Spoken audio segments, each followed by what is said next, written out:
Assalamualaikum warahmatullahi wabarakatuh. Senang sekali jumpa kembali dengan Wahyudi AS. Kali ini kita akan sajikan kaitan dengan kurikulum merdeka pada topik modul ajar ya. Kita akan fokus berkenaan dengan komponen dan acuan modul ajar. Mudah-mudahan ini bisa membantu pemahaman dari Bapak Ibu berkenaan dengan kurikulum merdeka khusus pada modul ajar ya. Oke. Pada modul ajar yang perlu diperhatikan, jadi ketika Bapak Ibu akan menyusun modul ajar, maka alur tujuan pembelajaran atau ATP menjadi dasar bagi pendidik untuk menyusun perencanaan pembelajaran atau modul ajar. Jadi ketika kita menyusun modul ajar, yang dipakai sebagai dasar adalah ATP atau alur tujuan pembelajaran ya. Pendidik memiliki keleluasaan untuk mengembangkan modul ajar sendiri, memilih dan memodifikasi modul ya. Jadi memilih dan memodifikasi modul ajar yang tersedia sesuai dengan konteks, kebutuhan, dan karakteristik peserta didik. Jadi jikalau didapati modul ajar yang barangkali disiapkan oleh kementerian, maka dapat kemudian dimodifikasi untuk disesuaikan dengan konteks, kebutuhan, dan karakteristik peserta didik ya. Ya, berikutnya adalah komponen modul ajar yang wajib ada ya. Jadi secara umum modul ajar itu memiliki 3 komponen utama ya. Jadi 3 komponen utama ini yang wajib ada di modul ajar. Yang pertama adalah tujuan pembelajaran. Jadi tujuan pembelajaran ini nanti disusun berdasarkan capaian pembelajaran atau CP ya. Dari CP nanti diturunkan ke tujuan pembelajaran.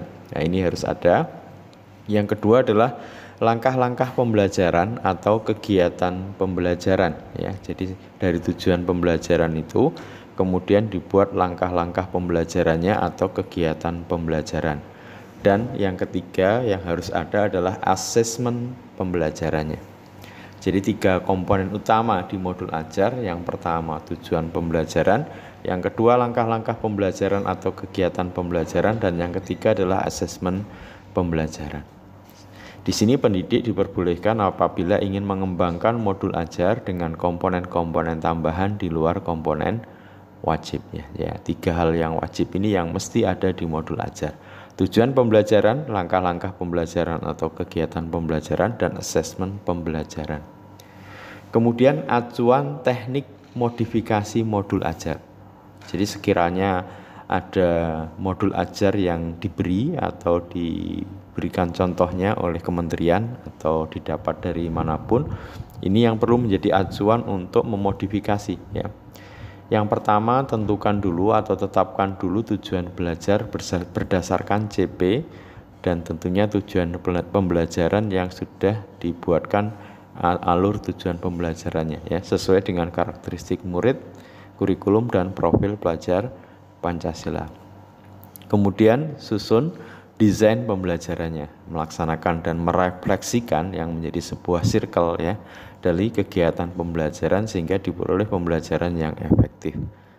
Yang ketiga, proses pembelajaran mendukung perkembangan kompetensi dan karakter peserta didik secara holistik. Jadi ini menjadi acuan dalam memodifikasi.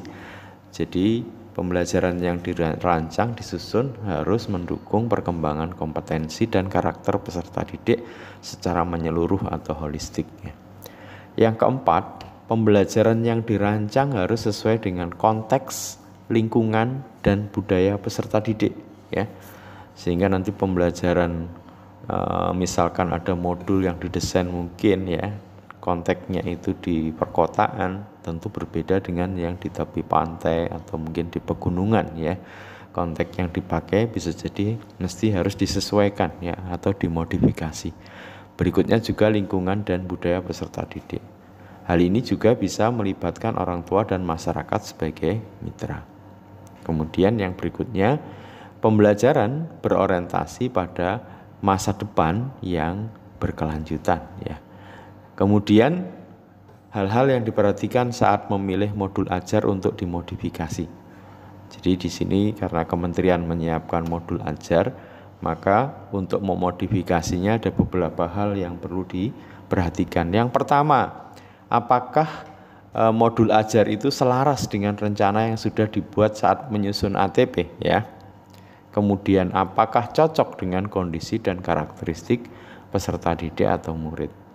Yang ketiga, apakah sarana dan prasarananya tersedia di sekolah. Dan yang keempat, adakah yang perlu atau bisa dimodifikasi. Nah, ini hal yang perlu diperhatikan untuk memodifikasi modul ajar yang sudah disiapkan oleh kementerian atau dapat dari manapun ya. Apakah selaras dengan rencana yang sudah dibuat saat penyusunan ATP? Apakah cocok dengan kondisi dan karakteristik murid? Apakah sarana prasarananya tersedia di sekolah? Dan apakah adakah yang perlu atau bisa dimodifikasi? Mudah-mudahan bisa sedikit menambah pemahaman buat Bapak Ibu dalam proses penyusunan modul ajar, baik yang dirancang secara mandiri ataupun hasil modifikasi dari modul ajar yang sudah disiapkan oleh kementerian.